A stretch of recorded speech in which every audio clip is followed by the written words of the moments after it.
Hello viewers, இன்னைக்கு நம்ம பார்க்க போறது ஒன் பீஸ் எபிசோட் 921 பார்ட் 1.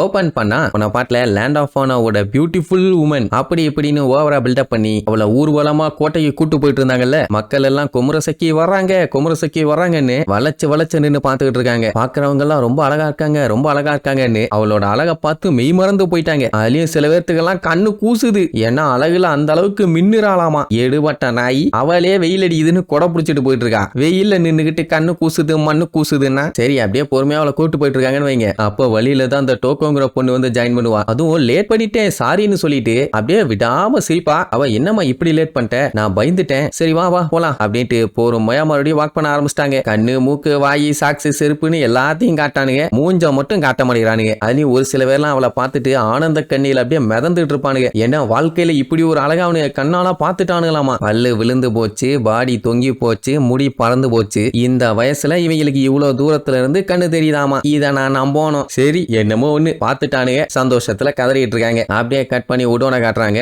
எல்லாம் கஷ்டப்பட்டு வேலையை பார்த்துட்டு இருப்பாங்க. லூஃபியும் கஷ்டப்படுவான். இங்க இவனுக்கு சின்ன பாறாங்கல்ல அரை மணி நேரமா உடைச்சிருப்பானுங்க. அவன் அங்க மொத்த இடத்தையே அசால்ட்டா நொறுக்கி தள்ளிட்டு போயிருப்பான். அப்ப நம்ம லூஃபியை பார்த்துட்டு ஒருத்தன் சிரிச்சுட்டு இருப்பான். இவன் பேரு தான் கரிபு. அதான் ஃபிஷ்மேன் ஐலாண்ட்ல வச்சு செருப்படி கொடுத்தானுல. இவனை அப்பவே காமிச்சாங்க. சரி பெருசா எந்த ஒரு பஞ்சாயத்தும் பண்ணிட்டு இருக்க மாட்டான்னு நினைச்சேன். மறுபடியும் வந்துட்டான். வந்து என்ன தம்பி ரொம்ப கஷ்டப்பட்டு கல்லெல்லாம் உடைச்சிட்டு இருக்க மாதிரி தெரியுது, பரவாயில்ல நல்லா வேலை பாக்குற.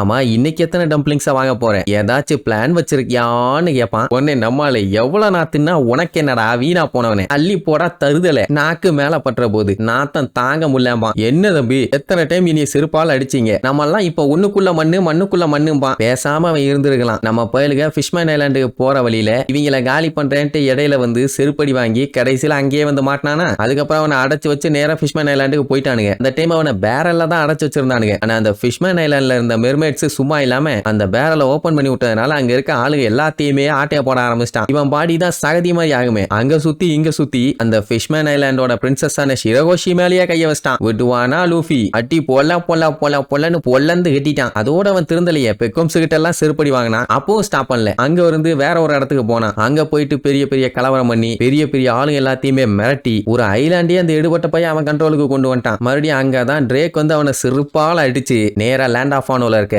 இந்த எக்ஸ்கவேஷன் லேபர் கேம்புக்கு அனுப்பி விட்டுட்டான். இப்ப படுபாவி பவர்ஸை யூஸ் பண்ண முடியல. என்னொன்னு உசுர கொடுத்து வேலையை பார்த்துக்கிட்டு இருக்கான். அவனால முடியல. அவன் இப்ப எதுக்கு வந்திருக்கான்னா நம்ம லூஃபி நிறைய டம்ப்ளிங்ஸ் வாங்கி சாப்பிடறான்ல, அதுல 1-2 கேட்டு வாங்கி சாப்பிட்டுட்டு போயிடலான்னு. ஏன்னா அப்பதானே நோகாம நொங்கு திங்க முடியும். அவனால முடியல. அதனால லூஃபி கிட்ட நைஸா வந்து இப்படி பேசி பாக்குறான். லூஃபியும் ஒவ்வொரு டைமும் போடா நாயன்னு செருப்பால் அடிச்ச மாதிரி சொல்லிட்டான். ஆனாலும் அவன் கேட்கற மாதிரி இல்லையே. என் கைய பாத்தியா, என்கிட்ட பவர்ஸே இப்ப இல்ல, என்னால அந்த அளவுக்கு கஷ்டப்பட்டு வேலை பார்க்க முடியலப்பா, கொஞ்சம் கருணை காமிச்சின்னா நானும் நல்லா சாப்பிட்டுட்டு நல்லா வேலை பார்ப்பேன்பா. அப்போ லூஃபி வண்டையா திட்டுவான். ஓசியில உட்காந்துட்டு ஏசி காத்து வாங்கிட்டு போலான்னு பாக்குறியாட, வாயிலேயே மீச்சிருவேன், போய் மூடிட்டு வேலையை பாருனோன்னு நீயும் நானும் ஒண்ணுக்குள்ள ஒண்ணு மண்ணுக்குள்ள மண்ணு. அண்ணனை வாயிலேயே உலக்கைய வச்சு எத்தனை டைம் குத்துனேன், ஏதாச்சும் சொன்னா இன்னும் வேணாலும் குத்திக்கோ, அப்படியே டம்ப்ளிங்ஸ குடுத்துட்டு குத்து. அண்ட் இந்த இடத்துல நான் உன்னை விட ரொம்ப நாள் இருந்திருக்கேன். அதனால இந்த இடத்த பத்தி எனக்கு A to Z நல்லா தெரியும். உனக்கு ஏதாச்சும் தெரியணும்னா சொல்லு, நான் சொல்றேன்பா. ஆனா மேட்டர் என்னன்னா அந்த எடுபட்ட மூதேவியால தப்பிக்க முடியல. எப்படியும் லூஃபி தப்பிப்பான்னு சொல்லி அவனுக்கு நல்லாவே தெரியும். அதனால்தான் அவங்கிட்ட நைஸா பேச்சு கொடுத்து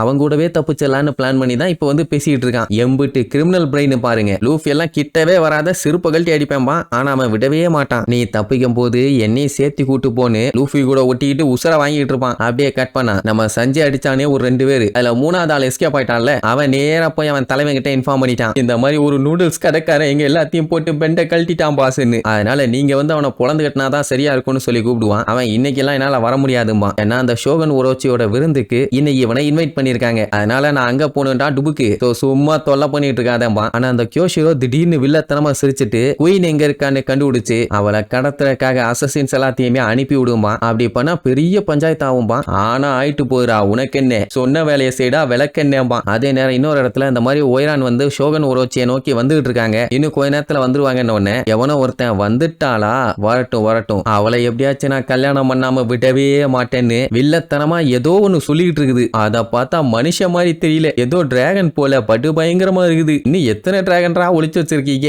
சரி அப்படியே கட் பண்ணா அங்க அவ அப்படியே பொறுமையா ஊர்வலமா வந்துட்டு இருக்கா. செருப்போட ஹைட்ட பாத்தீங்கன்னா அடேங்கப்பா ஸ்டூல் மேல தான் நின்னு நடந்து வந்துட்டு இருக்கா. அப்படி ஒரு ஹைட். எல்லாம் குமரசக்கி வந்துட்டு இருக்காங்க. ஆஹா ஓஹோன்னு வச்ச கண்ணை எடுக்காம பாத்துக்கிட்டு இருப்பாங்க. அந்த கூட்டத்தோட கூட்டமா தான் நம்ம உசோப்பு, சஞ்சி, பிராங்கி அவனும் நின்னுட்டு இருக்கானுங்க. எப்படா வருவாங்கன்னு வெயிட்டிங். இந்த கூட்டத்துக்குள்ள கூட நின்னு பார்க்க முடியலன்னா பாருங்க அப்ப எவ்வளவு கிரௌடுன்னு. ஏன்னா ரொம்ப அழகா இருக்கான்னு ஓவரா பில்டப் பண்ணிட்டாங்கல்ல, அந்த அழகை செக் பண்ண வேண்டாம். அதுலயும் சில கிளபோல்டெல்லாம் கண்ணுல தண்ணியோட பின்னாடியே வர ஆரம்பிச்சிட்டானுங்க. வர்றதெல்லாம் ஓகே, எதுக்குடா கையில கத்தியோட வரணும்? அவன் என்ன கேட்க ஆளுக்கு ஒரு பீஸா கட் பண்ணி எடுத்துட்டு போறதுக்கு? கண்டிப்பா இவனு ஏதாச்சும் பஞ்சாயத்து பண்ணணுமேனு சொல்லிட்டு இருக்கும் போதே அவளை எப்படியாச்சும் நான் கொல்லாம விட மாட்டேன்னு சொல்லுவானுங்க. அப்படின்னா அவளை கொல்ல வந்த எடுபட்ட நாய்ங்க தான் இவனுங்க. ஆனா அவளோட அழகை பார்த்து மெய் மறந்து கொல்ல முடியாம நின்னுட்டு இருக்கானுங்க. பட் இருந்தாலுமே கொன்னே தீர்வோன்னு வெறி கொண்டு கத்திட்டு இருக்கானுங்க. இதை கேட்ட நம்மளுங்க ஏன்டா ஏன் எல்லாம் நல்லா போயிட்டு இருக்கும் போது சிவ பூஜையில கரடி பூந்த மாதிரி ஏன் வந்து உசர வாங்கிட்டு இருக்கீங்க? கிளம்புகிறான்னு சொன்னா போமாட்டோம், அவளை கொன்னே தீர்வோம் பானுங்க. குமரசக்கின்னு ஒரு பெரிய ஆளு ஊர்வலம் வரும்போது டெஃபினட்டா அவளுக்கு காட்ஸுங்கன்னு சில பேர் இருப்பாங்கல்ல, அதுல ஒருத்தன் வந்து அவங்க 3 பேர்த்தையும்